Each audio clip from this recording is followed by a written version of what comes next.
रक्ष सर्वतो माम् पूर्वे हनुमान् कपिमुखधारी रक्षतु माम् दक्षिणे नारसिंहवपुर्मा सदा पातु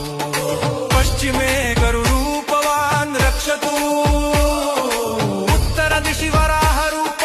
सदा रक्षतु माम् ऊर्ध्वे हयग्रीवविग्रह पातु मे शिरः अधस्तात् ब्रह्मास्त्ररूप पातु पादयुग्मम सदा मम अष्टदिशि रक्षतु पञ्चवक्त्रः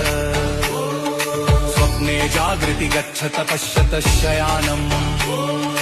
पश्यन्तं हसन्तं चलन्तं सर्वदा रक्षतु हनुमान्